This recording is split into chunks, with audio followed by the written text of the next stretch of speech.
Secretary, America has dramatically increased our production of oil and gas over the last decade. Certainly New Mexico's done its part for the country there. Yet, as we know, prices of oil, fossil gas, gasoline are all at record highs. It's almost as if gasoline prices are actually a reflection of a global commodity market. Spoiler, they are.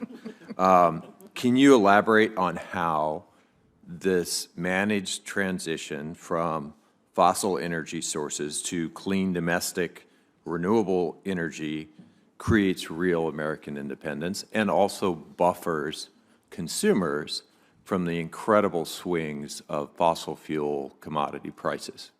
Yes, thank you for raising this. This is not a surprise that we are paying $110 per barrel today, and so are the people all over the world. This is an issue that is happening across the globe because oil is traded on a global market. And so the question is, how do we increase supply in the immediate so that we can reduce the pressure so that supply and demand can meet each other, and at the same time press on the accelerator to move toward clean? Because you do not see the volatility with electrified cars. You don't see the increases because of the access to the sun or access to wind or access to battery technology, which the price keeps going down and not up. And that's true with solar and wind as well. The smartest move over the medium and long term, and starting right now, is to diversify our energy supply and create the millions of jobs that would go with that, not just in the United States, but the demand for those products globally is going to be, by 2030, $23 trillion. We should be doing this for our own economy, for our own energy security. We can walk and chew gum at the same time. You mentioned stock buybacks.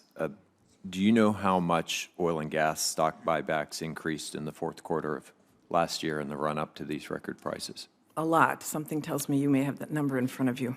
According to Bloomberg, 2,181%.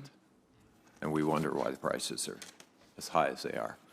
I want to ask you about something else. Last week, LA Times wrote a short piece about both the challenges and opportunities of building clean energy projects in the West. And when asked about the Commerce Department's investigation of the Auxin solar tariff petition, the reporter writes that you lightly slapped your forehead with both hands and looked down in a gesture of frustration. According to the reporter, you described the investigation as, quote unquote, friendly fire on the administration's clean energy agenda, and said that the Commerce Department needs to keep the investigation narrow and resolve it quickly. If that's accurate, I completely agree with that sentiment, but I was hoping you could elaborate on what's at stake in the solar energy if this thing drags on for months or years. At stake is the complete smothering of the investment and the jobs and the independence that we would be seeking as a nation to get our fuel from our own generation sources. It is, I know it's an adjudicative process that's in the Department of Commerce, and therefore it's not in the Department of Energy's purview, but I certainly am deeply concerned about being able to achieve the goal of getting to 100% clean electricity by 2035 if this is not resolved quickly. Yeah, I'm hearing from manufacturers, from installers, all about laying people off now, about projects being canceled. It's not up to any of us to tell Commerce how to resolve that process.